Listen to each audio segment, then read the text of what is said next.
empieza la grabación. Hola, muy buenas, ¿qué tal? Pues no sé, no me oigo nada. Esto va regulinchi, regulito.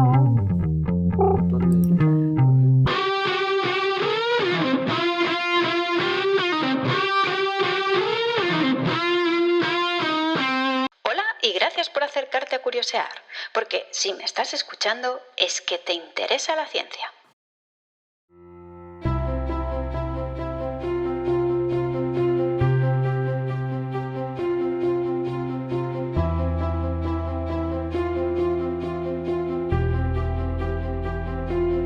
Pues hola y bienvenidos a todos a esta tertulia, donde hoy vamos a abordar un tema pues, que toda persona dedicada a la ciencia pues, tiene que enfrentar tarde o temprano, hacer o no hacer tesis.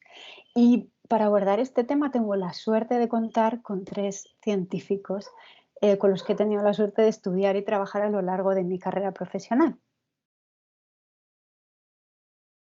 Soy Alfredo Jiménez Casina, soy biólogo y doctor en biología molecular por la Universidad Autónoma de Madrid y me he dedicado durante unos 20 años a investigación en biomedicina, primero como investigador predoctoral, luego postdoctoral y luego finalmente teniendo mi grupo de investigación en distintos países, en España, Inglaterra, Estados Unidos, Suecia, luego vuelta a España otra vez.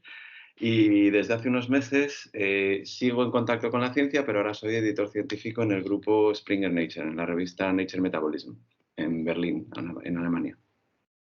Vamos, medio mundo te he recorrido, Alfredo.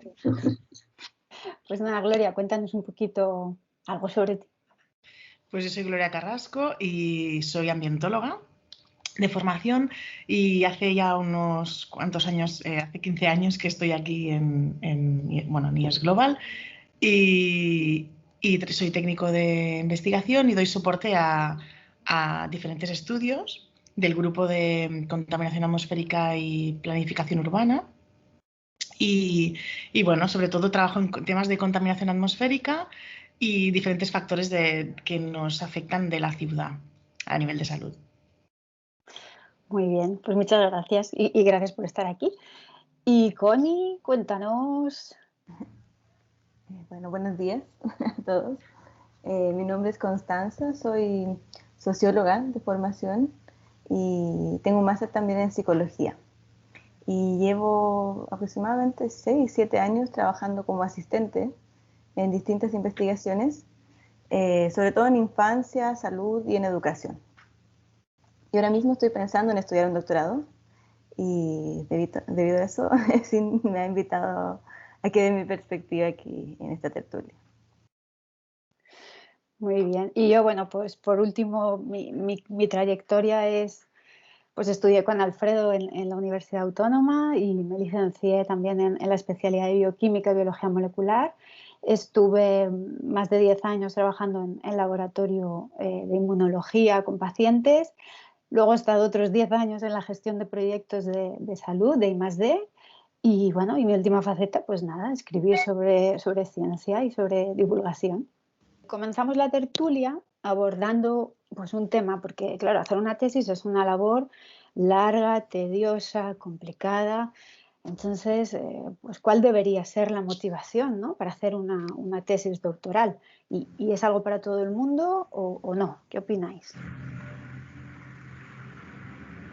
¿Qué os ha motivado? Por ejemplo, ¿qué te motivó a ti, Alfredo, a hacer la tesis? ¿Qué es lo que...? Bueno, yo la verdad es que al principio no tenía un proyecto profesional muy definido a la hora de decir quiero hacer la tesis porque me quiero dedicar a investigación y creo que para hacer esto es lo que creo que me viene mejor. Reconozco que no tenía no tenía ningún plan. Yo ahora lo pienso y hace 20 años cuando me metí en esto ni me lo planteaba. Me planteaba que estaba muy a gusto en el laboratorio donde estaba haciendo prácticas, que me gustaba estar cacharreando y que eso me ayudaba a responder según qué preguntas. En ese momento eran preguntas muy pequeñitas, luego ya fueron surgiendo preguntas un poquito más amplias. Pero es verdad que en ese momento no tenía una motivación muy definida en términos de carrera profesional. Luego eso, ahora echando la vista atrás, pues bueno, pues fue un camino que de hecho es lo que ha condicionado toda mi carrera profesional, claro, pero en ese momento reconozco que no tenía ningún objetivo claro, muy definido. Claro. Y por ejemplo, Gloria, que tú has querido, ¿no? Tenías intención de hacer tesis. ¿Qué te movía o qué querías responder? ¿Era una forma de encontrar respuestas a algo que te inquietaba o qué? ¿Qué te movía? Sí, bueno, yo cuando empecé a trabajar era en el 2007 y era una época un poco difícil con el tema de las becas. Entonces pedí 2 becas, no me las dieron. Hablamos de hacer hice el máster en salud pública con la idea de de seguir luego con el doctorado. Pero era una muy mala época para los proyectos, para las becas, había mucha competencia y al final no me las dieron. Había la posibilidad de hacer algo siguiendo trabajando, pero haciendo como un poquito de aquí, un poquito de allá. No era un doctorado muy apetecible, digamos, muy redondito. Entonces dijimos, bueno, ya veremos. Y la motivación era pues seguir investigando en lo que estaba trabajando. En aquel momento era con temas de contaminación del agua. Pero bueno, al final salieron otros proyectos muy interesantes y el trabajo de campo también era interesante y tiré por allí. Al final, bueno, la cosa se fue... Seguí con el tema de organización de proyectos a nivel más técnico y encantadísima. Muy bien. Y Connie, tú que estás en ese momento iniciando este camino, que ya hemos hablado tú y yo, ¿no? De lo complicado y lo complejo que es tomar esa decisión, ¿no? De dedicarte al doctorado. ¿Qué motivación o qué te está impulsando a emprender esa trayectoria? Bueno, al igual que Gloria, es que estoy trabajando en un proyecto en que me interesa y que me gustaría seguir desarrollando, y también el hecho de que llevo bastantes años trabajando en distintas investigaciones, pero siempre he estado con un poco en la investigación y un poco en la gestión. Supongo que me llama la atención poder dedicarme exclusivamente unos años a investigar un tema en específico, y creo que es como muy apasionante poder dedicarse a estudiar un problema y buscarle una solución. Es algo que me llama la atención. Y bueno, además, el tema que estoy trabajando ahora me interesa mucho, pero en general soy una persona muy curiosa, me interesan muchos temas. Entonces, en realidad, de cualquier forma que pudiera aportar y generar algo que sea un beneficio para la sociedad o para, no sé, la humanidad, creo que es algo que también me motiva a emprender este camino. No, yo creo que eso es algo súper importante, ¿no? Es decir, yo creo que todos somos curiosos, porque el investigador en sí o la investigadora es una persona que busca respuestas y que quiere saber más, ¿no? Y esa curiosidad es vital. Yo creo que una persona que no tenga esa curiosidad, pues de que se dedique a otra cosa, ¿no? Pero investigar yo creo que es algo vital, ¿no? ¿Vosotros sois curiosos o sois curiosas? Sí, ¿no? Desde pequeña, creo que daba bastante guerra a mi familia de pequeña preguntando. Sí, ¿no?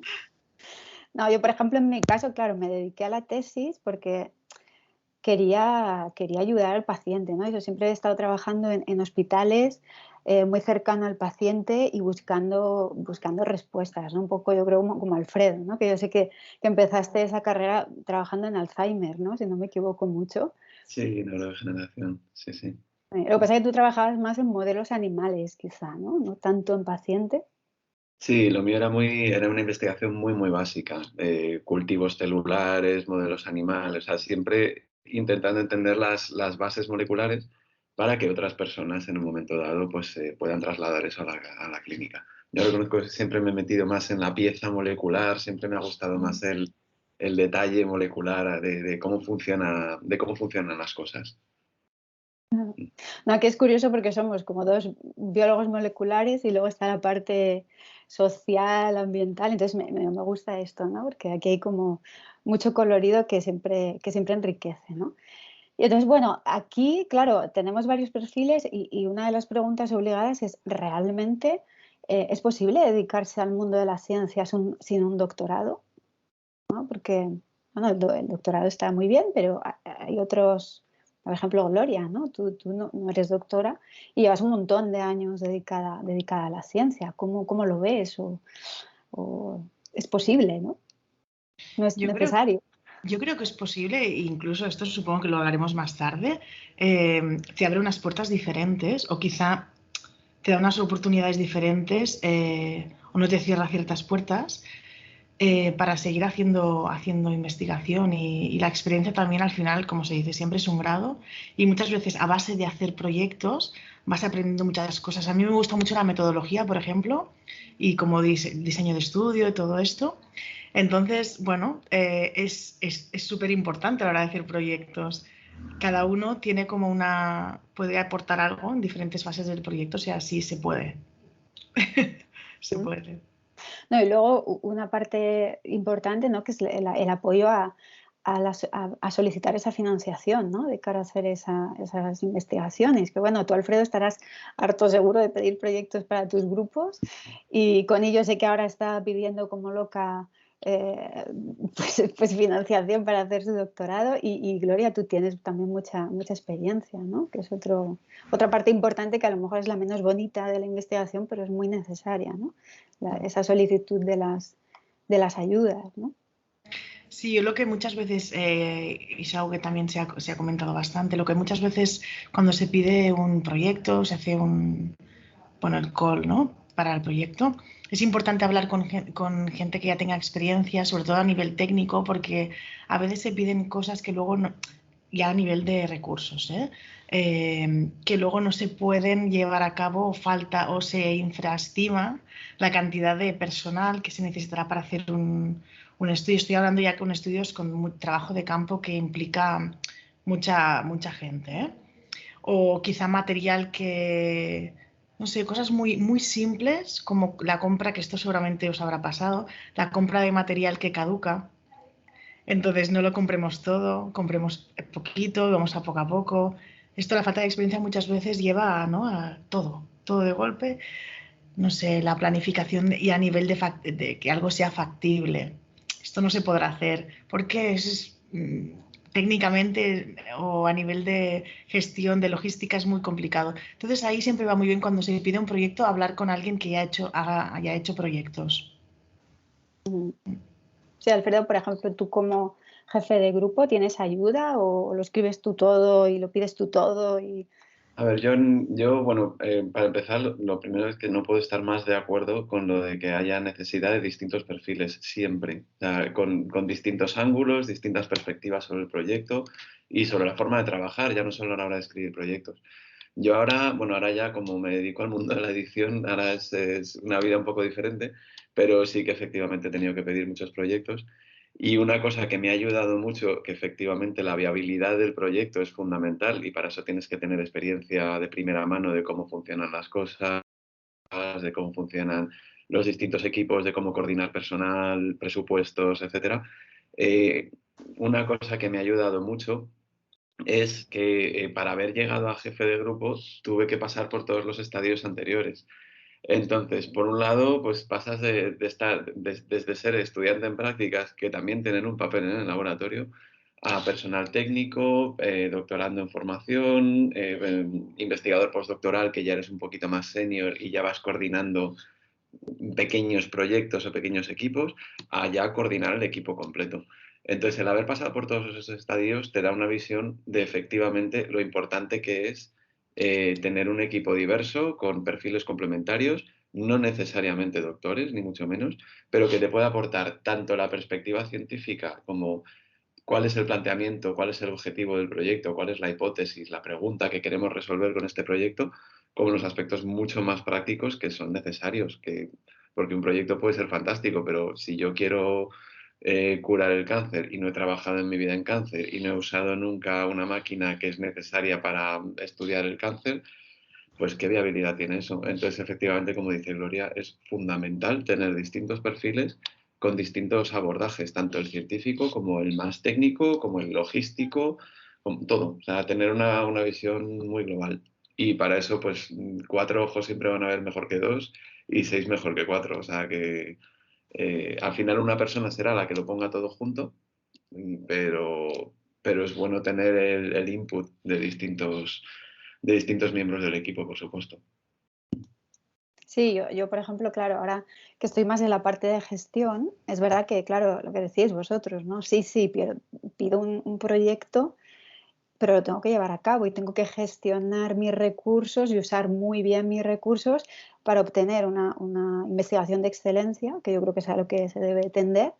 Y entonces, para eso, por ejemplo, en mi caso, el papel del gestor me parece importante, aunque no se valora, por lo menos en este país no se valora como en otros, porque parece que, bueno, que el gestor está ahí, ¿no? Pero si no gestionamos bien los recursos, pues evidentemente no obtendremos lo óptimo, ¿no?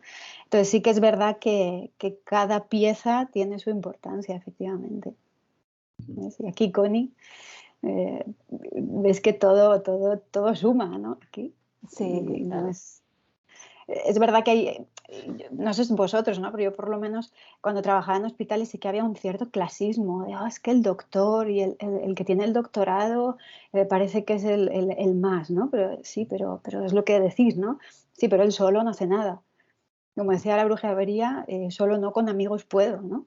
Entonces un buen equipo suma, ¿no? Gloria, tú que estás en un equipo, Connie, Alfredo, o sea, que habéis tenido equipos, yo también. O sea, un buen equipo, que estés a gusto, que tengas alguien a veces en quien confiar, de decir, bueno, que estoy atascado en esto.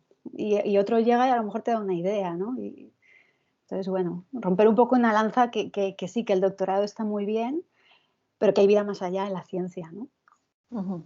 Sin duda. Sí, sí. Sí. Y aquí, bueno, pues, ¿queréis aportar algo? Sí, sí, adelante. Yo creo que lo que comentabas del clasismo muchas veces también depende un poco del grupo en que estés. Y de quizá no lo sé, ¿eh? De lo que es del tema en que se investigue. Yo la verdad lo he sentido poco esto, tengo que decir. En mi experiencia lo he sentido poco. También es verdad que muchas veces hago muchas aportaciones a nivel de que no me quedo solo en el nivel técnico porque me gusta. Y quizá, bueno, no lo sé, quizá depende del campo en que se investigue esto. Seguramente. Yo en el campo de la biomedicina, Alfredo, tú no sé si lo habrás sentido, pero yo trabajando con muchos cirujanos cardíacos y neurólogos y tal, uff, sí que se siente esa supremacía del médico y de, no sé tú, Alfredo, ¿qué opinas? Ya, yo es verdad que mi experiencia es un poquito diferente, pero también porque yo no he estado tan metido en ambiente hospitalario.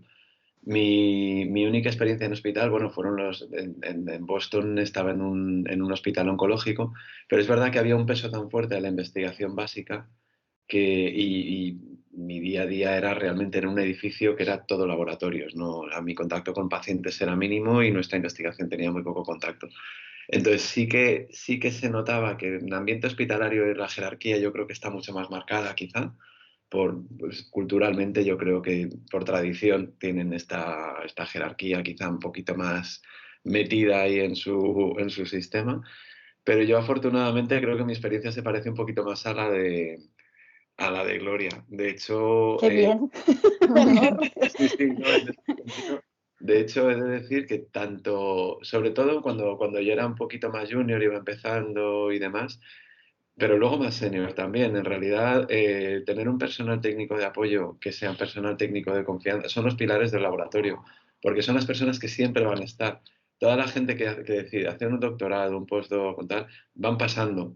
Pero el personal técnico de apoyo, si tienes un personal técnico de apoyo de confianza, son la memoria histórica del laboratorio, son los que saben cómo funciona todo, son los que han visto los proyectos de principio a fin en todo momento, históricamente. O sea, no una parte del proyecto que hace un doctorando en 4 años, sino es una persona que sabe cómo empezó todo, sabe cómo continúa todo, tiene una visión mucho más amplia de en qué dirección está yendo el proyecto y luego es la mano derecha del investigador principal, porque en el fondo yo sinceramente prefiero confiar en una persona con la que he trabajado 20 años y con la que estoy a gusto y que me conoce y a la que yo conozco que una persona que al final está de paso, por así decirlo, que es un paso de 4 años o de 5 o de 6 o de los que sea. Pero al final, por eso creo que todas estas piezas son fundamentales. Y luego el personal técnico es el que está en el día a día ahí en el campo de batalla, es un poco el que también tiene una visión mucho más cercana del día a día, porque al final el investigador principal, hombre, los hay más cercanos, menos cercanos, y en un grupo pequeño al final estás en el día a día también, estás tú ahí metido. Yo afortunadamente nunca he llevado un grupo grande. Mi grupo en Suecia éramos 4 personas y en Madrid no llegamos a ser más de 3 y nunca quise tampoco tenerlo mucho más grande porque me gustaba más el contacto. Pero en un grupo grande, al final, la persona que sabe cómo funciona todo desde dentro, el día a día, es el personal técnico. Y eso creo que es impagable. Vamos, eso es fundamental para una buena cohesión de equipo, sin duda. Pues sí. Bueno, con las financiaciones como van y como vienen, esto de tener a alguien ya in eternum, desgraciadamente, como sé que es tremendamente complicado, ¿no? Sí. Pero bueno, yo por ejemplo tengo la suerte ahora mismo de trabajar mano con Connie, que llevamos un proyecto y es así, ¿no? Que al final confías en la otra persona y eres un apoyo, ¿no? Y es un privilegio, ¿no? Estar a gusto, trabajar a gusto y demás, ¿no? Y por ejemplo, Connie, en el mundo, porque claro, tú eres más del mundo de la sociología, ¿has visto ese clasismo o quizá no? Porque igual es otro universo, ¿no? Yo creo que es menos que en las ciencias más duras, digamos, porque como la sociología, la psicología son ciencias en su, en su propio mundo, pero son más blandas, entonces no hay tanta distinción con el trabajo que se hace desde la gestión, pienso yo. Yo por lo que he visto, se ven más o menos como trabajos equivalentes e igualmente necesarios. Y al menos esa ha sido mi experiencia. Y también yo misma he participado tanto en los proyectos que he estado, he participado tanto como investigadora como gestora y creo que todos deberíamos saber un poco de ambos mundos, porque ni un investigador que solo se dedique a estar en el laboratorio, ni un gestor que no sepa lo que se está haciendo en el proyecto, son tan útiles al proyecto. Creo que todos más o menos deberían estar involucrados en un poquito de todo. Ese es mi pensamiento al menos. Sí, un poco lo que decíais, ¿no? De hacer piña y de que al Claro. final más vale un equipo pequeñito que esté bien integrado y que todas las piezas se engranen bien a un mega grupo que al final, bueno, cada uno suele ir por su lado, ¿no? Pues sí. Y bueno, volviendo un poco al tema del doctorado, pues aquí, mira, voy a preguntar a Alfredo. Si tú crees, luego todos podéis colaborar, claro, si crees que un doctorado abre o cierra puertas. Porque claro, esto es otro tema. Hombre, yo, a ver, yo creo que abre y cierra puertas. Hay ciertas cosas que ya no, o sea, ya no porque no las puedas hacer, sino porque yo creo que muchas veces el perfil del empleador considera que un doctor es como esta persona que quiere hacer. O sea, yo creo que en el mundo de la biomedicina quizá un doctorado está como muy asumido como algo habitual, pero claro, lo asumimos como algo tan habitual que a lo mejor desde fuera es como, ¿no? Está, el mundo de empresa, por ejemplo, yo alguna entrevista que he hecho que no fue a buen puerto, ni tampoco me preocupa demasiado, pero bueno, realmente pensaban que el hecho de haber hecho un doctorado era porque me interesaba solo la docencia universitaria y ya está, no entendían más allá el valor de un doctorado a nivel formativo o, bueno, a nivel personal o lo que fuera. Entonces yo creo que te abre y te cierra algunas puertas. La cuestión es que te abra o te cierre las puertas que te puedan interesar o no, o si realmente te preocupa. A mí es verdad que mi carrera profesional se ha condicionado mucho por eso. Yo me quería dedicar a la investigación durante muchísimos años y ahora estoy en un punto en el que me encanta la ciencia, pero no me gusta hacerla. Entonces, es como la música, que me encanta oírla, pero no componerla y no pasa nada, eso la sigo disfrutando igual. Entonces, desde la edición científica lo estoy disfrutando muchísimo y no podría hacer este trabajo si no tuviera un doctorado, porque te exigen tener una experiencia en investigación durante X años para acceder a este puesto. Bueno, pues en ese sentido, pues me ha abierto la puerta que yo necesitaba en este momento. También en otros momentos que quería dejar la investigación a toda costa y que estaba muy quemado. Solución rápida, empecé a hacer entrevistas en empresas sin saber ni siquiera qué estaba buscando en ese momento. Y el doctorado me cerró esas puertas. Ahora lo veo y en retrospectiva me alegro que me las cerrara, Pero bueno, también es verdad que si hubiera tenido otro tipo de motivación, pues a lo mejor me habría cerrado unas puertas que me hubieran interesado en ese momento. Así que yo creo que es un equilibrio un poco difícil, pero bueno. Bueno, sobre todo, pues lo que uno necesita en cada momento. Evidentemente te cerraron esas puertas porque no era tu camino. Entonces la Sí, vida te dijo, no, por aquí no es, Alfredo, vas a ir a hacer una cosa que te va a gustar mucho más. claramente mi camino no era, y si lo No hubiera era sido, ese. nunca lo sabré. Claro. No, a mí sí que me ha pasado de decir, presentarme a algún puesto y ver que era doctora y decir, no, te Ujú. vamos a tener que pagar demasiado y no, y no nos interesa. O sea, así Sí. de claro. Entonces sí que es verdad que a veces estar sobrecualificado es Ujú. un problema, desgraciadamente, que parece como ciencia ficción, pero es así. Además, en el fondo es como, bueno, pero si yo quiero, o sea, yo me adapto al sueldo que me ofrezcáis o no, lo decidiré en función de la motivación que tenga yo. Si tu motivación es sueldo, lógicamente, pues es otra historia, pero si tu motivación es hacer algo que te guste y con lo que estés a gusto, pues ya decidirás tú si ese sueldo te va bien o no. No, en fin. Pero bueno, sí, efectivamente, es una espada de doble filo.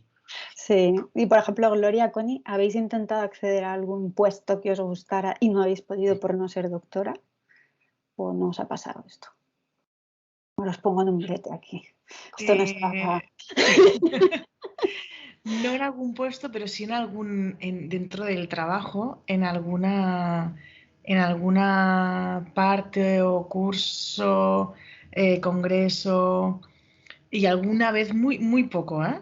Eh, es como, bueno, no eres doctora, esto lo veo un poco complicado. Otras veces no. Yo he tenido mucha suerte en eso he tenido muchas oportunidades incluso de reuniones en proyectos europeos que hemos hecho, de ir y la verdad es que muy bien. Y en congresos generalmente alguna vez también. Pero sí que es verdad que alguna vez es como, pero yo creo que es la coletilla que se usa quizá para decir, bueno, no es el mejor momento, tal. La excusa, ¿no? Es decir, Sí, bueno, oye. sí. ¿Y Connie? No, ¿no? ¿O sí? No, creo que todavía estoy en un Connie momento es happy, Connie está feliz incipiente. todavía. No, Nada. no, pero por ejemplo, no, el problema que he tenido yo es acceder al doctorado porque no puedo encontrar financiamiento porque egresé hace mucho tiempo de mi grado, por ejemplo. Entonces, el financiamiento para los doctorados privilegia a la gente que está recién graduada, que es válido, yo lo entiendo, porque en el fondo lo que se busca es que esta persona, cuando termine sus estudios doctorales, tenga el máximo de tiempo para dedicarse a producir conocimiento, etcétera. Pero no es mi caso. Entonces, claro, ese es el problema que tengo. Pero no, o sea, los trabajos que he buscado en general no piden doctorados, porque como trabajo más bien como asistente de investigación, pero claro, también a veces mi experiencia en investigación también me juega en contra, por ejemplo. De hecho, yo creo que eso es, o sea, en realidad es un error si lo piensas, porque la idea de hacer un doctorado muchas veces se asume como, o sea, yo en mi caso además lo recuerdo en su momento como, bueno, pues acabas la carrera, te quieres dedicar a la investigación, pues empiezas un doctorado, como un poco inercia casi.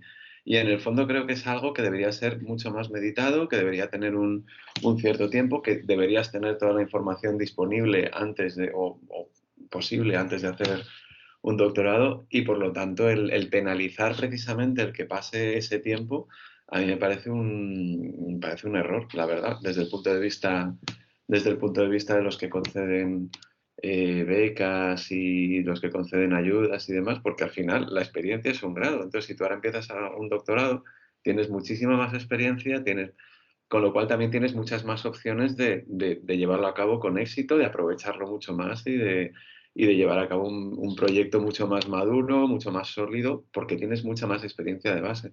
Y entonces el penalizar una ayuda para eso, a mí la verdad es que siempre es algo que me ha parecido un error enorme, tremendo. Pero bueno, claramente como yo no legislo, pues no. Sí, y además, Alfredo, totalmente de acuerdo, porque eh, se debería preguntar a quien quiere empezar un doctorado por qué lo hace, cuál es su motivación. Y si el tema que va a hacer realmente, a mí es lo que me pasó un poco, realmente es si te apasiona, estás dispuesta o dispuesto a dedicar tu vida durante unos años a esto que tanto te apasiona. Si es que eso no. ¿Cuánta gente hace doctorados que quizá dice, bueno, el tema, bueno, la persona que me lo lleva, bueno, pero voy a tener un doctorado? Y ahí está. O lo haces all in, que se dice, o no, o para mí no lo haces. Porque No, luego te especializas en algo que quizá piensas, ¿No te gusta? exacto, no te gusta, entonces, ¿para qué lo has hecho? ¿Para tener un doctorado? Pues quizá podrías haber ido, no sé, al final es importante hacer algo que te guste. Sí, sí, la motivación es el título o la motivación es algo más allá, que efectivamente es fundamental. De hecho, eso en las universidades americanas, el proceso de acceso, bueno, aparte de, desgraciadamente, estar muy condicionado por presupuesto, porque es una barbaridad, pero es un proceso muy duro a nivel de entrevistas, motivaciones y demás. O sea, no es simplemente el acceder porque cumples los requisitos académicos de tengo la carrera, tengo el máster, tengo tantos créditos y tengo a alguien que me firma un papel y ya está, sino que hay un proceso de selección mucho más activo a la hora de permitir a una persona acceder a un doctorado, porque hay que asegurarse de que la motivación efectivamente sea la correcta o la correcta, o al menos sea una motivación un poco más auténtica que simplemente el quiero conseguir un título, sin más. O la inercia de, bueno, empecé la carrera, continúo y ya veré dónde llego. Y ya está. Así que... Sí, porque yo creo que hay mucha gente que se apunta a esto del doctorado porque es más guay y porque voy a ser doctor y esto, o doctora y esto me da caché. Y no nos paramos a veces a pensar lo que implica, ¿no? Es como el que se compra un cachorrito, el cachorrito crece, ¿no? Pues esto es lo mismo, detrás de empezar un doctorado, tela lo que hay y aquí si queréis podemos un poco abordar lo importante, ¿no? Que decías tú, Gloria, también, de decir, elegir un proyecto que me apasione de verdad y que me guste y no coger, yo qué sé, un proyecto porque están justo buscando un doctorando y me cuelo ahí. O sea, es importante porque son muchos años, hay altos, hay bajos, hay momentos muy difíciles, entonces tienes que tener una gasolina extra que yo creo que es esa pasión porque te motive y te encante lo que haces, ¿no? No sé cómo lo veis vosotros. ¿No? Quizá es esa importancia de elegir el tema, elegir el director de tesis, ¿no? Quizá, Alfredo, aquí tú Sí, sabes bien la importancia y el equipo. yo en ese sentido reconozco que he tenido muchísima suerte porque, a ver, es verdad que es muy cierto lo que tú dices de gente que se mete en un grupo de decir, bueno, hay dinero disponible, buscan a alguien, nos encaja, ya está. Es como, bueno, jamás me habría planteado hacer este proyecto, que luego a lo mejor te apasiona, ojo, que nunca se sabe estas cosas. Yo he tenido la enorme suerte de cuando entré a hacer prácticas en el laboratorio donde al final hice la tesis, fue una decisión muy activa por mi parte, muy meditada. Ya sé que no daba esa impresión antes cuando dije lo de hice una tesis sin pensar mucho en dónde me estaba metiendo, y porque eso es totalmente cierto. Pero en ese laboratorio sí que tenía muy claro que me quería meter. Fue el laboratorio de bueno, uno que fue profesor nuestro en la carrera, precisamente. Era un profesor Muy bueno. fantástico, sí, un profesor buenísimo y que trabajaba en neurociencia, que era lo que yo quería hacer. Bueno, me interesaba muchísimo el funcionamiento del cerebro y neurodegeneración y demás. Y era un gran profesor que trabajaba en el tema que a mí me apasionaba. Entonces, tuve la suerte de que además tenía sitio disponible. Todo se alineó, todo encajó, todo fue muy bien. De hecho, vamos, ahora somos íntimos amigos. Cuando volví a España,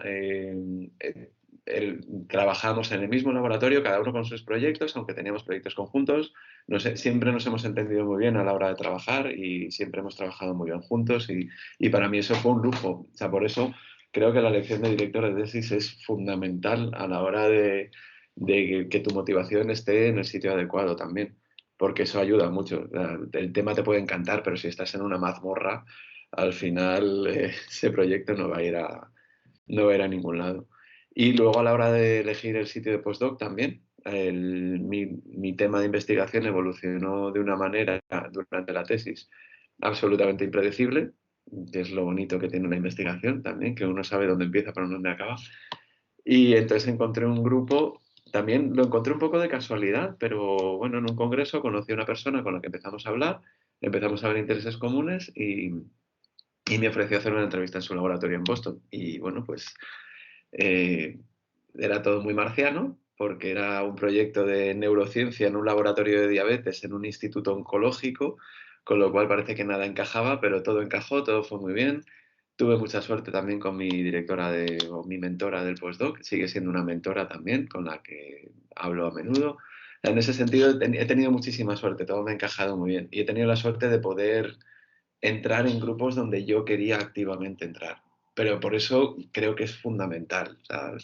Ves cosas terroríficas de gente que ha entrado en grupos equivocados por la motivación. A veces todos nos podemos equivocar o tener la mala suerte de tener de que te apasiona el tema, pero luego resulta que acabas en una mazmorra y eso es un horror, claro.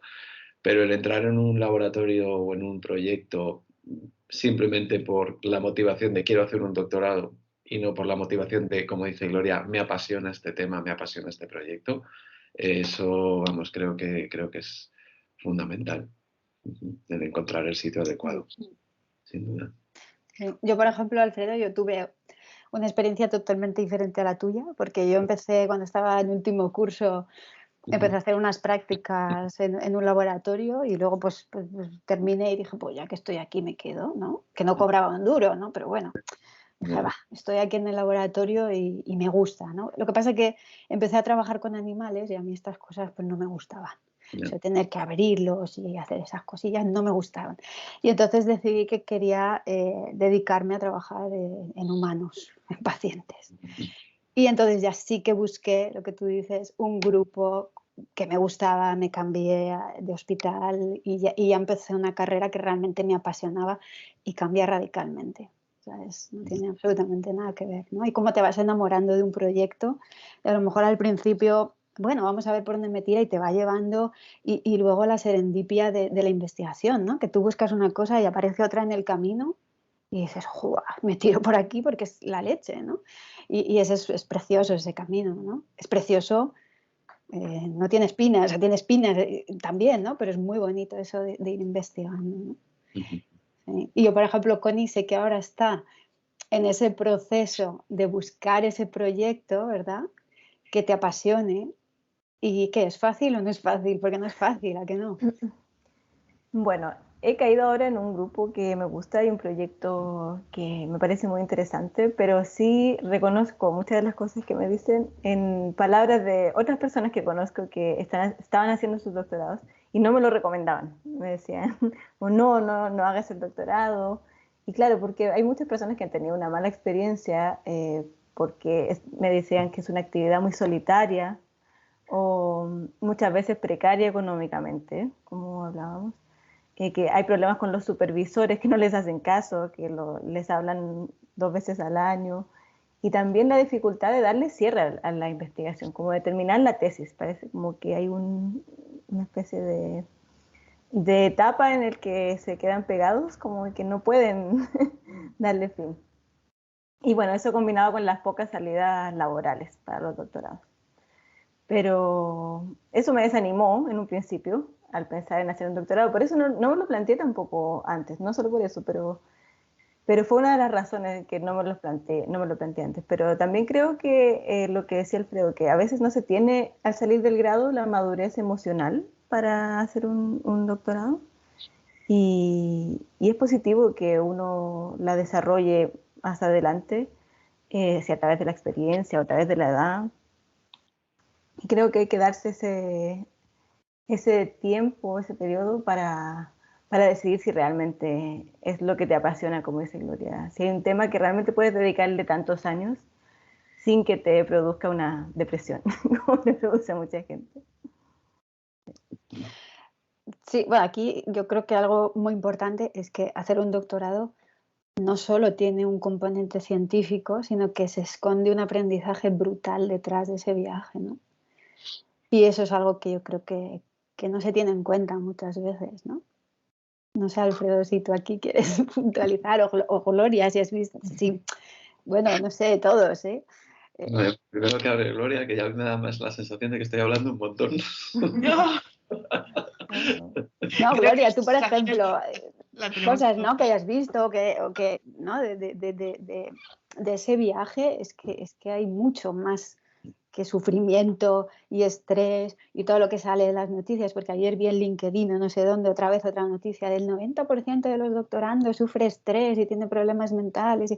Sí, vale, eso es una parte, ¿no? Hay formas de evitarlo, luego lo comentamos, ¿no? Pero también hay una parte muy bonita detrás, que parece que se olvida, ¿no? Sí. Pues no sé, Gloria, si quieres, o Coti o Alfredo, si queréis comentar algo. Alfredo, va, anima. Luego voy yo, va. No, a ver, sin duda. Además, creo que uno de los problemas es que uno no lo ve. Muchas veces es que o sea, que lo ves tarde. Yo lo veo ahora. En ese momento no. En ese momento, y tardé mucho tiempo en verlo. Es lo de el famoso este que los árboles no te dejan ver el bosque. Y una cosa que me ayudó mucho a verlo precisamente es que hace poco me invitaron a dar una charla virtual en mi centro de investigación, en el último en el que estuve, antes de cambiar radicalmente de vida, y de carreras científicas alternativas, porque además, sobre todo en España, hay como la tendencia en el mundo académico es un camino lineal, del que es muy fácil salirse, pero al que es al que es muy difícil volver. Y al final siempre se piensa bueno, pues la carrera científica es doctorado, postdoc, ir sacando plazas por oposición y ya está, y no se piensa en nada más. Y bueno, pues organizaban estas jornadas y tal, y entonces te das cuenta de un montón de cosas que vas adquiriendo a lo largo del camino, como vas adquiriendo a lo largo de la vida. O sea, esto no es exclusivo de un doctorado, pero es verdad que el doctorado te obliga de alguna manera a, pues por un lado, temas, algo tan simple como la comunicación. O sea, yo tenía un auténtico pánico, bueno, Cintia, no sé si te acordarás cuando teníamos que presentar algún trabajo en la carrera, yo tenía pánico a hablar en público, pánico a subirme ahí a una tarima y hablar en frente de alguien. Y ahora, para empezar, ya no solo no me cuesta, sino que lo disfruto. He tenido mucha docencia a lo largo de mi carrera profesional. He tenido que dar mucha docencia que cada vez disfruto más y era la cosa que más pena me daba de dejar el mundo académico. Y afortunadamente he conseguido mantener la docencia, con lo cual, pues fenomenal, muy bien. Pero ya no solo la comunicación, la capacidad también de tener una perspectiva, pero bueno, eso también te lo da la experiencia cuando llevas muchos años trabajando en un laboratorio o en algo. Al final siempre tienes la capacidad de dar un paso atrás y ver cómo encaja tu pequeña contribución al aspecto global. Temas de comunicación, temas de gestión o sea, yo jamás había gestionado un presupuesto. Que soy biólogo, yo no he tenido una formación a nivel de gestionar presupuesto, de gestionar personal, porque al final, a ver, lógicamente, pues en el mundo académico, bueno, y en cualquier otro mundo, siempre vas a tener te vas a encontrar alguna persona que la gestión de personal no sea su fuerte, ¿vale? Por decirlo finamente. Pero Suave, sí. sí, que bueno, pues que la empatía a lo mejor no está ahí a la orden del día, ese tipo de cosas. Pero al final, bueno, pues a medida que vas progresando en tu carrera profesional, pues estás trabajando en grupos de investigación, con lo cual la gestión de personal es fundamental.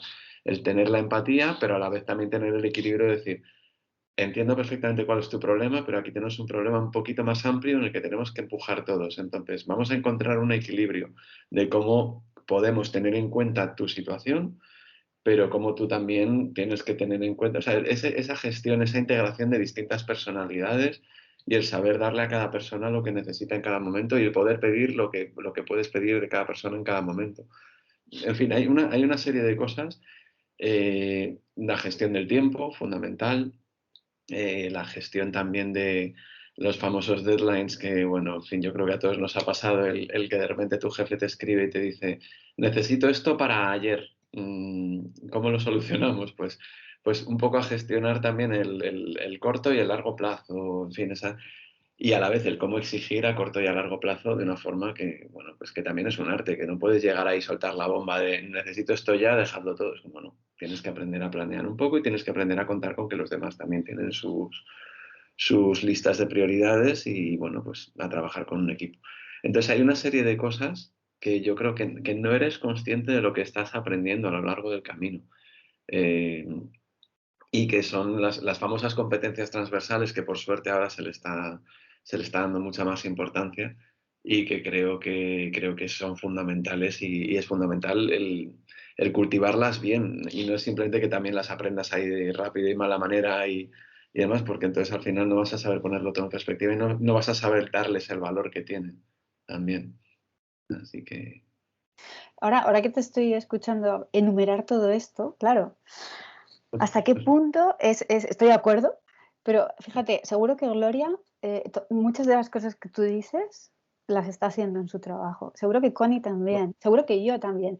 Y Sin claro, duda. al final dices, sí, es relativo a un doctorado, ¿no? Y es una experiencia que está detrás de un doctorado, pero también detrás de cualquier persona dedicada a la ciencia que trabaje con otra gente y con personas de otros países, que es maravilloso. Yo personalmente me parece un privilegio poder descubrir otras culturas, otras formas de enfocar la ciencia, la vida y etcétera, ¿no? No sé si estáis de acuerdo, ¿no? con esto. Sí, totalmente. Con el tema de gestión de equipos, de tiempo, bueno, vas aprendiendo poco a poco y quizá el hecho de aprender te va dando la posibilidad de tener un equipo y a poco esta experiencia hace que lo puedas gestionar mejor. O sea, es como un pez que se muerde la cola, ¿no? No es que empieces enseñado, pero vas aprendiendo, entonces tienes más equipo, tal. Y la verdad es que para mí ha sido... Yo empecé como técnico y ahora ya tengo un equipo pequeño. Bueno, somos 8. No, con 2 estudiantes. Bueno, Pequeño, incluidos. pequeño no es, Gloria. No, Es bueno, el proyecto mediano así, ¿no? es mediano. El proyecto es un poco grande en el que estamos ahora y por eso, bueno, somos unos cuantos, pero claro, cada uno es diferente. Al principio, claro, cuando empiezas a gestionar un equipo, todo te llega a ti y es como, me pasa esto, bueno, me pasa lo otro. Gestión de recursos económicos dentro del proyecto. Un poco, ¿no? Se me acaba el contrato, ¿qué hago? Tal, todo esto son personas al final. Y está claro a mí, mi principio en general es trata a la gente como quieres que te traten a ti. Entonces, en un equipo, claro, bueno, la gente tiene sus necesidades, sus problemáticas y, claro, vas aprendiendo poco a poco. Y muchas de las cosas que ha dicho Alfredo, pues bueno, a mí me han pasado igual, sin tener el doctorado. Efectivamente, al final Temas, es trayectoria vital y profesional. Sí. Estoy como coautora en muchos artículos, pero no la presión de escribir, tener que escribir cierto número de artículos al año, ¿no? De buscar la mejor revista. Yo he hecho alguna publicación así y para mí, como seguramente estáis de acuerdo, es un rollo el hecho de ir buscando la revista, cambiar el formato, cuando te mandan las correcciones. Lo he hecho un par de veces y la verdad pensé, madre, esto no. Y me gusta escribir, ojo, pero todo el proceso que hay, toda la logística, todo esto, es muy pesado. Sí. Pues es vital, ¿eh? Porque parece que la carrera científica solo se mide por si has publicado en revistas súper buenas y cuántas has hecho al año y muchas veces, porque yo lo he visto, a costa de, bueno, lo dejaremos aquí, puntos suspensivos, ¿vale? Porque es así. Y entonces es una Claro. pena, ¿no? Porque dices, bueno, la calidad científica requiere un tiempo. Además depende en qué sectores, ¿no? Por ejemplo, en el de la biomedicina, pues oye, si tengo que ver X meses cómo evoluciona un paciente, pues necesito esos meses. No puedo inventarme 5 papers al año, ¿no? Entonces, eso también es algo que, bueno, está como está porque somos muchos y pedimos muchas ayudas y hay que sesgar de alguna forma, pero yo creo que no es lo ideal. No sé cómo lo veis vosotros, pero bueno. Es lo que tenemos. Y luego el mundo de las patentes, pues eso es otra tela, ¿no? Que ahora está de moda lo de tiene usted que patentar X. Bueno, sí, pero no sé. No sé cómo veis este punto. Ya, a ver, lo de las publicaciones sí, es la moneda de cambio en el mundo de investigación. Las patentes también, lógicamente. Yo no tengo ninguna patente, por ejemplo. Tengo publicaciones, sí, pero patentes no tengo ninguna. El aspecto de publicar no puedo estar más de acuerdo con Gloria. Me encanta escribir y además me parece muy, muy bonito el poder parar y decir, "Jo, pues todo lo que hemos hecho y ponerlo todo junto y contar una historia, porque escribir un buen artículo en realidad es contar una historia bonita, no es vomitar datos, sino contar una historia de queríamos resolver este problema y entonces lo hemos abordado de esta manera y nos hemos encontrado con esto. Y bueno, no siempre la escribes de la forma en la que realmente ha sucedido, pero es verdad que cuando escribes un artículo bonito te da una satisfacción tremenda. Toda la logística que hay detrás es un auténtico infierno. No, es que no puedo estar más de acuerdo con Gloria también en eso, porque es un auténtico infierno. Y yo además, encima ahora que me he pasado al otro lado, yo ahora formo parte de estas revistas que imponen estos formatos y que a mí personalmente me parece un infierno. Y creo que la mayoría de editores se hacen editores recién acabada la tesis o con unos pocos años de experiencia postdoc y demás. Yo he tardado 15 años desde que acabé la tesis en hacerme editor. Y creo que esa tiene parte buena y parte mala. Y una de las partes buenas, creo, aunque no tan buena desde el punto de vista de la compañía, es que tengo más empatía con los autores. Porque al fin y al cabo sé lo que es estar al otro lado, porque lo he sufrido en primera persona mucho tiempo. Entonces, esa parte es la que menos me gusta de mi trabajo. Me encanta la parte de que estoy leyendo cosas nuevas todos los días, aprendiendo todos los días cosas diferentes, nuevas y tal. Esa es la parte que estoy disfrutando una barbaridad. Toda la parte así un poquito más logística es un horror. Y además también hay que hacerlo con mucha responsabilidad porque sé lo que se juega a un autor si nosotros le publicamos un artículo o no, a nivel de proyectos, a nivel de financiación, a nivel de personal que puedan mantener en su laboratorio o a nivel de el siguiente paso en su carrera científica, en caso de pues un investigador postdoctoral que está pidiendo proyectos para independizarse o becas o lo que sea. Entonces, eh, la responsabilidad es tremenda y el que mm, esté todo tan pendiente de estas publicaciones es un horror. O sea, es un horror. O sea, yo, en fin, mi trabajo lo disfruto mucho por todo lo que aprendo, pero todas las implicaciones que tiene, esa parte me da mucho vértigo, porque yo lo he sufrido también. El tener mucho rechazo a nivel de proyectos y financiación y tal, y becas por no estar a la altura de las circunstancias, básicamente. O sea que... Sí, es que aquí, claro, entra la idea, para mí, que en investigación un resultado negativo también es un resultado. Pero claro, no puedes publicar un paper con un resultado negativo, pero es necesario para avanzar. Entonces, claro, ¿hasta qué punto jugarse todas las cartas en he publicado en esta revista o en la otra es sinónimo de que realmente mi grupo es bueno o no? Todavía, Alfredo, tienes esa responsabilidad. Supongo que miraréis calidad científica y miraréis que todo esté bien, pero claro, es que hay un mundo mucho más allá de que he sacado el Nature o el, no sé, ¿sabes? Porque la ciencia, y depende en qué campos trabajes, Sí, es muy compleja, sí, ¿no? Entonces, no sé sí. si se adultera un poco todo por Tenemos que tener que tener publicar. Sí, tenemos que tener mucho cuidado y efectivamente hemos tenido que rechazar artículos porque ya como casi al final del proceso de revisión, cuando parece que estaba todo en su sitio, de repente te das cuenta que te la están intentando colar. Y lo que nos estarán colando que no sabemos, claro, porque al final dependes un poco pues de que de la honestidad del que te manda el artículo, que por otro lado está sujeto a muchísima presión, tal, que no sabes hasta qué punto esto y de la calidad de las revisiones, que los expertos muchas veces hacen lo que pueden con el tiempo que tienen y con los malabares que tienen que hacer para todo. Entonces, eso por un lado. Sí que estamos empezando a recibir artículos y los consideramos y los valoramos mucho artículos que desafían un poquito los dogmas y que tienen unos resultados que a lo mejor no son tan emocionantes, pero son resultados muy importantes.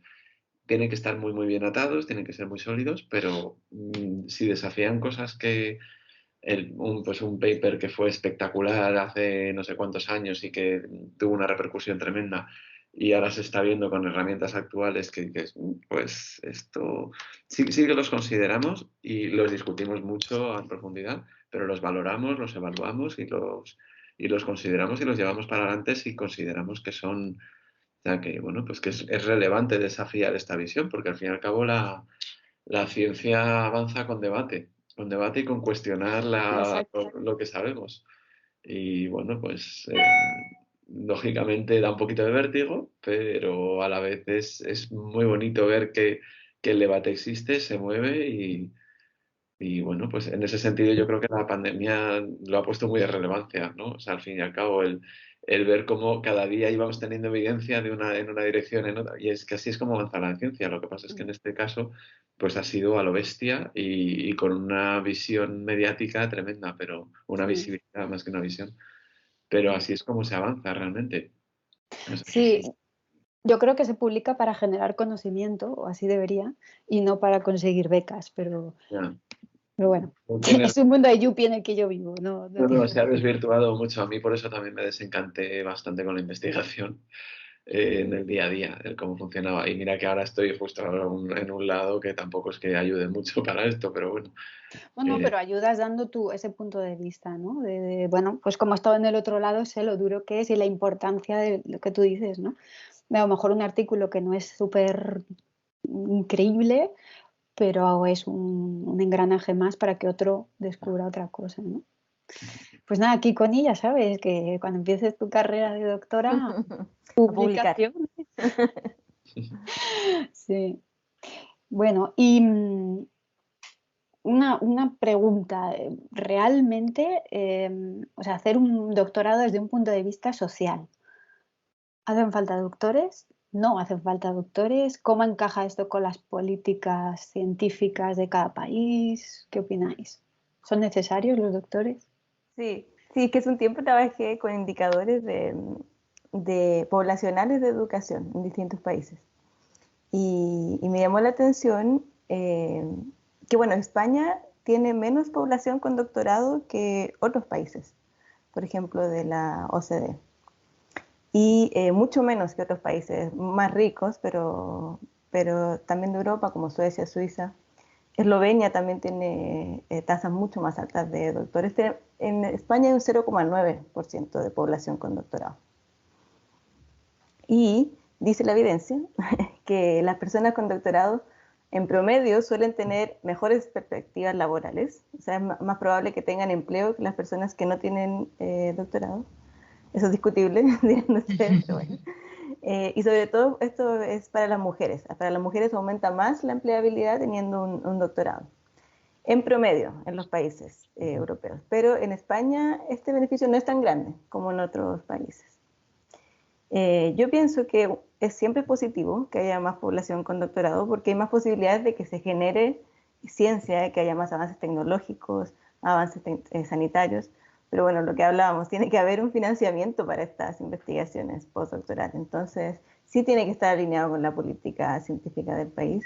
Y bueno, yo no llevo mucho tiempo en este país, se darán cuenta que soy extranjera, pero por lo que veo en los medios y en lo que escucho en discusiones, no parece que se esté invirtiendo tanto dinero como se esperaría en la investigación científica. No sé cómo lo ven ustedes. Yo creo que aquí también depende un poco de que cada país, no solo el país en sí, el gobierno, lógicamente, sino la cultura, qué valor le da a la investigación, el valor que se le da. Aquí la verdad, ahora yo con la pandemia he visto que hay mucha gente que pone en cuestión las opiniones de científicos, gente que está trabajando, que es su tema. Hay mucho... bueno, opinión de bar, ¿no? Aquí. Yo creo que esto seguramente pasa en muchos sitios, pero al final es un reflejo de lo que la sociedad, el peso que le da a la investigación. claro, tú puedes tener mucha gente que haya hecho el doctorado, pero si la cultura, o sea, si el país donde vive no le da un valor suficiente, no solo a nivel social, sino a nivel de ayudas económicas, al final será muy difícil que la, que, que la ciencia tenga el soporte necesario.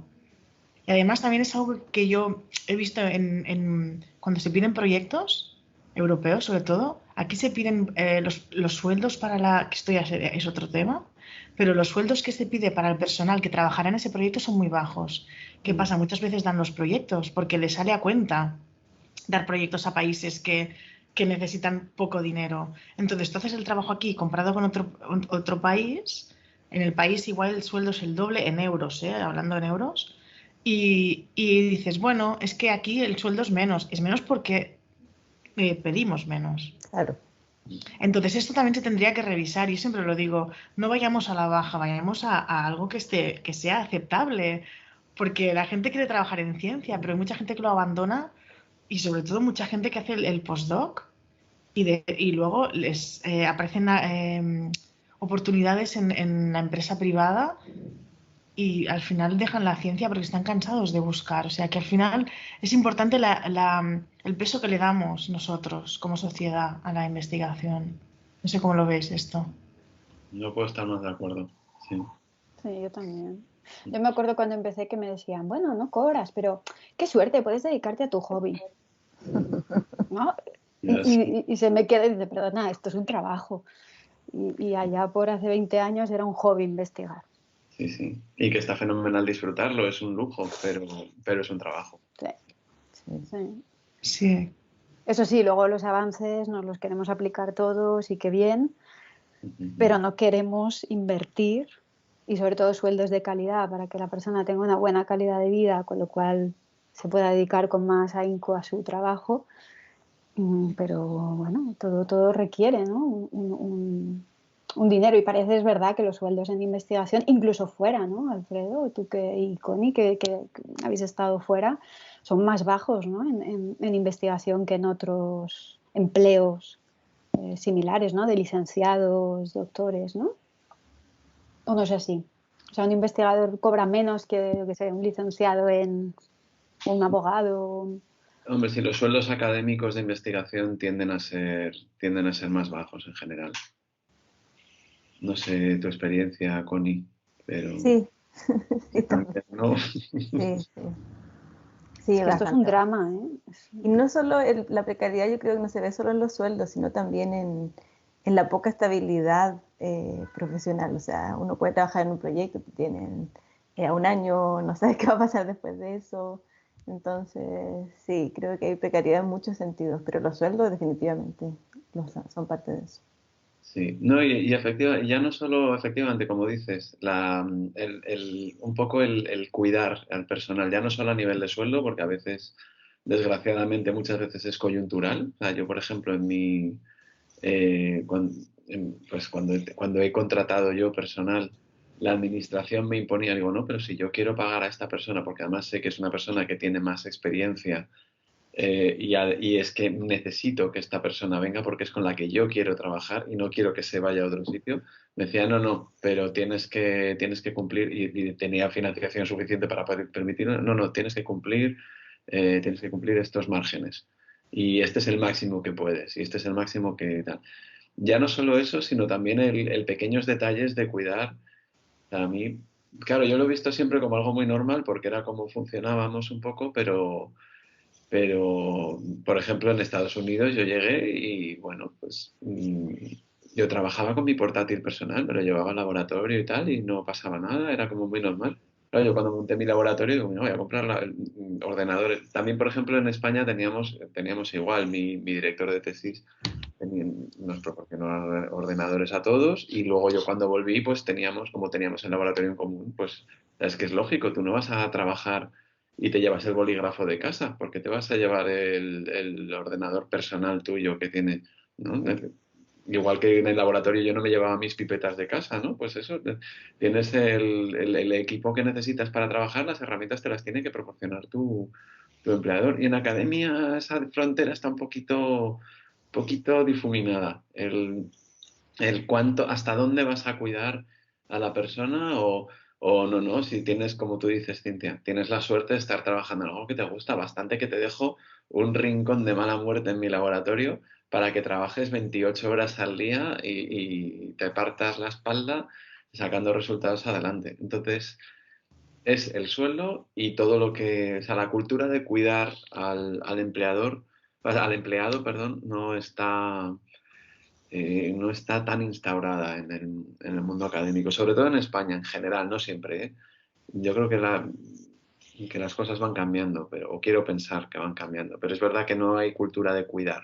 Bueno, no hay cultura de cuidar en nada, en ningún ámbito, porque las empresas, si me puedo ahorrar X y puedo contratar a un becario, lo contrato. Parece que prima más el gastar menos dinero que la experiencia, y en la academia más, o sea, en el ámbito científico más todavía, ¿no? Porque los presupuestos son tan pequeñitos que muchas veces o están tan acotados, ¿no? Es lo que tú dices, Alfredo, dices, pero bueno, si yo tengo dinero, ¿por qué no puedo pagar más a una persona?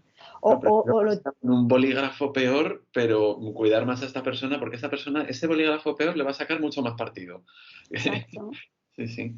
Sí, o por ejemplo, los cambios de partidas en un proyecto. Gloria, tú lo sabes, y Connie, y tú, Alfredo. O sea, puedo hacer un cambio de, yo qué sé, de viajes a consumibles, pero no puedo contratar más tiempo por más sueldo a una persona. Jo, pero es que solo la pipeta no pipetea, ¿sabes? Necesito una persona que sepa pipetear, que esté a gusto y va a pipetear mejor. Y entonces, bueno, pues tenemos mucho que cambiar, ¿no? Pero es verdad que es el culto bueno, ya te estamos haciendo un favor, ¿eh? Que estás investigando. Sí. Bueno, lo que hablábamos antes de tener un personal estable, de tener personal técnico, personal de confianza que te acompañe en todo el camino. Porque al fin y al cabo la gente que está en formación va y viene, pero el personal estable que va a estar contigo siempre, o el personal en plantilla, es que eso es impagable. Entonces, es impagable, pero ya que hay que pagarlo, págalo bien, cuídalo, trátalo bien. No sé, tú en tu casa tratas las cosas bien porque quieres que duren, ¿no? No tal, pues porque en el trabajo, ¿no? O sea, al final trata bien a la gente porque es fundamental para, en fin, evitar la... Creo que somos unos románticos. Y el mundo ojalá pensara más como, ¿no? Como pensamos nosotros. Y luego hay un tema que yo no era muy consciente, pero cada vez hay menos mujeres que se dedican a la ciencia. Es brutal, es dramático esto. Yo no sé si sois conscientes de esto, Alfredo. La parte preocupante yo creo que es la evolución. Es decir, al menos en biomedicina entran muchas más mujeres, pero se van cayendo más a lo largo del camino, porque la carrera, bueno, para empezar, la coyuntura cultural no acompaña, no ayuda, porque al final puedes decir, bueno, la carrera es la misma para los dos, tal, digo, ya, pero si la coyuntura cultural no ayuda a que haya una distribución equitativa, al final la opción, o sea, es muy difícil compaginar las dos cosas al 100%. Entonces, o hay una distribución más equitativa cultural, o a nivel profesional eso no se va a reflejar, Sí, desgraciadamente. no, ya se está reflejando, de hecho. No, claro. Sí, se refleja a la mala, claro. A la mala, porque claro, los hombres pues siempre llegan a jefes de grupo, a catedráticos, a director de, y la mujer se queda la pobre en postdoc y a lo mejor me dan un mini puesto de algo, pero me cuesta la vida, ¿no? Entonces al final pues dicen, bueno, pues No, y al final otra. dices, bueno, pues han decidido, digo, ya lo han decidido porque es una desmotivación tremenda, porque no han tenido apoyo suficiente para poder, por lo menos para poder explorar la posibilidad, que luego la decisión es personal, por supuesto, pero por lo menos el que tengamos todas las mismas opciones a nivel Claro. de apoyo real en la vida. Entonces, A ver, es verdad que siempre la mujer, el tema de la conciliación, cuando se tienen hijos, se tiende a nivel quizá, no sé, cultural, a ocuparse más, ¿no? De esa parte que por eso, el hombre. pero mira en los países escandinavos, por ejemplo. Los hombres tienen 6 meses de permiso por paternidad vamos, cambia un poco de país a país, es un poco tal, pero yo he tenido muchos compañeros en Suecia que desaparecían 6 meses, se dedicaban a cuidar a sus hijos, no pasaba absolutamente nada, la madre estaba trabajando y el padre podía cuidar hijos perfectamente, que los tíos también tenemos brazos y también tenemos piernas y podemos pasar Hombre, a los niños y les podemos dar de comer. Entonces, y los podemos cuidar y educar y todo. mm, Igualmente. Entonces, lo que hace falta es una cultura un poco más equitativa en ese sentido, el de entender que la responsabilidad no es el clásico, no, porque sí, ayuda mucho. No, no se trata de sí, ayuda en casa. Oh. no, no se trata de eso, se trata que la casa es de los dos, el hijo es de los dos. En fin. No, yo hablo sin mucho conocimiento de causa porque vivo solo, pero, No, pero pero yo, por ejemplo, Gloria o Connie, apuntad lo que queréis cuando queráis, pero yo sí que veo muchas investigadoras en la empresa donde trabajamos, que es verdad que son ellas las que se ocupan de los niños, tienen que salir antes si el niño está enfermo, piden siempre pues que haya algún tipo de ayuda para guarderías y son ellas. Entonces, aquí es verdad que también estamos entrando en un entorno cultural que habría que cambiar, que es lo que tú dices, Alfredo, pero es verdad que la carga a día de hoy, la carga, vamos a ver, no es una carga, pero bueno, la responsabilidad recae más en la mujer, ¿no? sí, por eso es un tema más cultural al final. O sea, eso no se va a reflejar en el mundo profesional hasta que no esté más instaurado culturalmente la distribución equitativa real. Gloria, no sé si querías. Sí, bueno, yo conozco gente que compagina bastante bien, pero sí que es verdad lo que dices que en este caso la mujer, al menos la gente que yo conozco, tiene más peso y piensa mucho más a nivel más complejo, más proactivo, tengo que hacer esto, tengo que pensar en la semana que viene, tal. Bueno, yo creo que falta tiempo ahí y necesitamos, sí. Quizá una respuesta sea hacer un buen equipo, lo que decíamos. Oye, si tengo un buen equipo, que tenga una trazabilidad, que lleva conmigo 20 años, es mucho más fácil que pueda delegar, que pueda estar tranquila, que pueda, no sé, irme antes, porque sé que confío y al final aprender a delegar y aprender a tener un core de grupo que, bueno, pues que dé más flexibilidad. No sé, se me ocurre, así pensando un poco. No sé Mira, cuál es la solución, sí, realmente. a mí una vez mi jefe, estábamos haciendo entrevistas para coger gente, mi jefe me dijo, escoge bien a quién va a estar en tu equipo porque el trabajo que no se haga lo vas a tener que hacer tú, además. Ah, Entonces, y es clave, antes he hablado, ¿no? Esto de tener como un equipo con diferentes perfiles. Esto hay muchas teorías de los diferentes perfiles y tal. Pero está claro que poder confiar en alguien, saber que esa persona va a estar allí, no solo va a ejecutar, sino que va a pensar en todo que vaya bien. Está claro que a la hora de gestionar vida profesional y personal, ahí está, vamos, es la mm. clave tener a un buen equipo, no a gente que compone un equipo, sino un equipo con la palabra, con el significado de lo que es formar parte de un equipo. Mm. Ya veis que yo estoy muy contenta. No, no, estás en la Sí, porque gloria. además, sí, y el buen ambiente que hay en el equipo también, eso es tan importante, Hombre, es que eso es vital. es clave. Porque realmente creéis que hay un machismo a la hora de dar proyectos. No sé, pregunto, estoy metiendo aquí el dedo en la llaga, pero no lo sé. O sea, ¿se da antes un proyecto a un hombre que a una mujer? ¿Se publica antes un artículo a un grupo liderado por un hombre que liderado por una mujer? ¿O no tiene nada que ver? Yo no lo sé. Mi experiencia es, a ver, no sé en términos de porcentaje, pero claro, son porcentajes muy difíciles de calibrar también porque no sabes cuánta gente pide, cuánto. Mm. Bueno, en Suecia sí que sacan estadísticas de todo y tal, y en principio era bastante equitativo. Yo, mi experiencia, cuando he estado en paneles Mm. de evaluación o ahora cuando me llegan artículos y demás, es algo que o sea, que hemos mirado siempre la calidad de la investigación, la calidad de la propuesta, la calidad de todo. De hecho, por ejemplo, en las evaluaciones europeas, cuando tú emites un informe, se utiliza todo siempre en lenguaje neutro. No, que en inglés es mucho más fácil que en otros idiomas, claro. pero todo se emite en neutro. De hecho, si emites un informe en el que hables de él o ella, hables de género en algún momento, te lo devuelven para que lo corrijas, para que en el siguiente paso, porque los siguientes que evalúan ese informe no van a ver quién lo está haciendo. O sea, solo van a ver la calidad. Así se hace, al menos los proyectos europeos. Vamos, he estado 5 años evaluando becas Marie Curie, que ahí son a una persona concreta, aunque vaya a ir luego un equipo, pero se evalúan para una persona concreta. Y ahí se hace todo absolutamente neutro. Y bueno, yo ahora a nivel de artículos, es que de hecho muchas veces no sé el género de la persona que me está mandando, porque me llegan artículos de muchísimos países con unos nombres que es que no te sabría decir. Hombre, mujer, no tengo manera. Por ejemplo, el simple nombre de Carmen, en según qué idiomas puede ser masculino o femenino. Entonces, sí, entonces dices, pues ya está, simplemente para darte una idea. Entonces es verdad que yo creo que no influye. Que al final lo que influye más es el cuántos llegan o sea, que esas estadísticas al final dependen más un poco de qué es lo que llega. Sí, yo también lo creo. Creo que hay muchas trabas para que las mujeres lleguen arriba.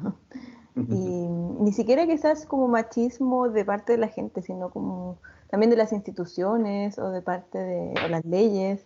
Porque yo no tengo hijos, pero he visto la experiencia de compañeras mías, sobre todo cuando la presencialidad, por ejemplo, trabajo presencial y muy rígido en horarios, se hace casi imposible que una persona con un recién nacido, si no tiene acceso a una buena guardería o una persona de confianza que cuide el niño, se hace casi imposible que pueda desarrollar un trabajo presencial, full time, en la oficina, cuando el niño se enferma, tiene un accidente, etc.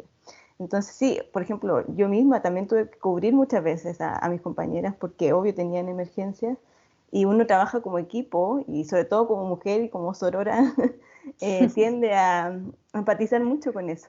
Pero también debería no solo el equipo, el factor humano, sino que también el factor legal o como el factor institucional, debería tomar eso en cuenta, todas las dificultades que tienen las madres, sobre todo las madres. Yo entiendo que los padres también deben tener cierta dificultad y sobre todo porque no se les da ningún beneficio tampoco, pero sí debería tomarse eso en cuenta en la institucionalidad y en el tema legal.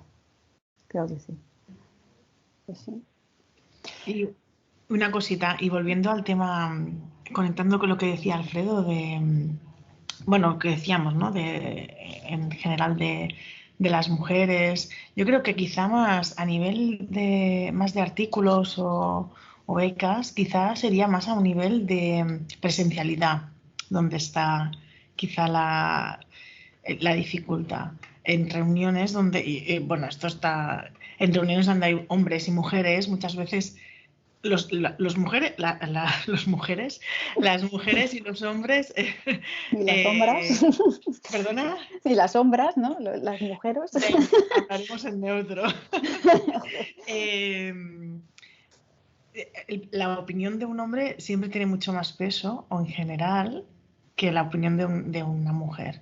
Esto mucha gente a mí me lo ha dicho, porque claro, yo quiero matizar que muchas de mis experiencias a través de compañeros y compañeras que he tenido, que hablando de toda, su historia, claro, por aquí he visto tanta gente pasar, que claro, yo creo que mi percepción está enriquecida por la opinión y la experiencia de mucha gente. Y claro, al final me la he hecho mía, pero no es mía, no os voy a engañar. Y es de otra persona, de otra gente. Pues en reuniones, el síndrome del impostor, de la impostora, muchas más mujeres y gente que está en posiciones elevadas, ¿eh? Bueno, ya postdocs de hace mucho tiempo, que acaban diciendo, es que no sé, y digo, no tendrás esto, le mandas un vídeo o algo un artículo que has leído, ostras, no sabía que existía esto, tal, y muchas más mujeres lo han comentado. O sea que al final, quizá no es en ciertas partes, pero sí en otras sí. Y esto se necesita cambiar, porque al final puede ser tan buena como un hombre, o mejor. Al final es la persona, no es el género ¿no? Entonces, bueno. Sí. Bueno, y las propias mujeres, yo he tenido compañeras que le daban mucho más peso a la opinión de un hombre, lo que tú dices, Gloria, que a la opinión de una compañera, y eso yo lo he visto, solo por ser hombre. Y dices, joder, cuánto que cambiar, cuánto que limpiar y... Sí, sí. Sí, un machista internalizado en todos, todos y todas. O gente, yo incluso a modo de curiosidad, un equipo y el jefe preguntar a los chicos, ¿qué? ¿Cuándo tendrás hijos? ¿Cuándo no sé qué? Ya a las mujeres nada. Es un tema peliagudo, también, pero claro, eh, supongo que sabiendo que el hombre antes tenía, ahora ya está un poco mejor el tema de la baja, pero antes tenía pocos días o pocas semanas. Y claro, la mujer es como se te va mucho más tiempo, además y hace una excedencia después, cosa que me parece genial. Eh, claro, esto... Pero no solo la baja, porque estamos hablando del momento del nacimiento. Pero es que el niño o la niña va a estar contigo mínimo en España unos 30 años en casa. Más o menos. No sé, Mínimo. por ahí. Siendo optimistas. Siendo Sí. optimistas, ¿no? Entonces, claro, todo ese cuidado va a recaer muchas veces también en lo que decíamos, ¿no? En la mujer. Entonces, oye, son años, ¿eh? Que te jubilas ya, casi. Sí, hay que dar más facilidades para criar. Sí. Pues sí. Pues nada, y ya para terminar, que ya os estoy, vamos, estáis pluriexplotados, vamos. ¿Qué consejos le podríamos dar a una persona que empieza, por ejemplo, a Connie, ¿no? Que empieza su carrera de doctora, para que no sufra ese estrés, para que no realmente no lo pase mal, ¿no? A lo mejor pequeños consejitos de, bueno, pues para ese equilibrio emocional y de vida personal y vida en laboratorio, vida no en laboratorio, bueno, una tesis científica puede ser en otros ámbitos. ¿Qué consejos le daríais a lo mejor a una persona que empieza? ¿Quién empieza? Venga, Alfredo. Venga, Alfredo, va, que te estás mareando, venga. Qué barbaridad. A ver, bueno, yo creo que todos los puntos fundamentales han ido saliendo a lo largo de la conversación. Por supuesto, un tema que te apasione es fundamental, porque si no, no deja de ser un trámite más. Y es una pena, porque yo es una etapa que disfruté mucho, afortunadamente, pero veo que hay mucha gente que no la disfruta tanto, en parte por el tema, el director y el entorno, no solo el director, porque tener un buen director es fundamental y bueno, yo ya os he contado antes, mi experiencia ha sido fantástica, soy muy amigo de mi director de tesis, pero, pero no es solo el director, es un entorno mucho más amplio, es tener ahí un colchón, que es en el fondo es, no literal de dormir en el laboratorio, pero tener un apoyo fundamental a nivel profesional y un entorno estimulante también, ¿sabes? El laboratorio, que sea un entorno el que sea divertido ir a trabajar porque vas a aprender cosas nuevas todo el rato. Vas a estar aprendiendo cosas nuevas. Entonces, más vale que tengas gente con quien intercambiar, discutir ideas, ver puntos de vista diferentes, que te digan, que te aporten cosas diferentes, nuevas, que tú no habrías encontrado de ninguna manera porque todos tenemos nuestro sesgo personal. En fin, yo creo, vamos, todo cosas que hemos estado discutiendo en realidad a lo largo de toda esta tertulia. ¿Que alguna cosita más, Gloria, Connie? Bueno, eso sí, hacer lo que te guste, buscar... a veces no sabemos muy bien lo que queremos hacer en la vida, lo que queremos en la vida, pero al menos lo que hagamos que te guste. Sabemos lo que no queremos, pero sabemos, a veces es difícil saber exactamente que sí, pero aquello que haces que te guste, que te interese, que tengas ganas de saber más, porque si no, no vale la pena. Es mejor dejar un trabajo que no te guste, porque vamos a pasar muchas horas en el trabajo, muchas más que en casa seguramente, y ir al trabajo tiene que ser o neutro, en el peor de los casos, o te tiene que aportar. Entonces, si no, no vale la pena. Connie, ¿algo más? Bueno, como no he entrado todavía a este mundo del todo, solo puedo recomendar que, bueno, pedir las ayudas económicas que puedas y también pedir ayuda con las ayudas. Porque Sí. postular al financiamiento puede igual ser súper agotador y asesorarse con personas que hayan pasado por la misma experiencia creo que lo hace bastante más ameno.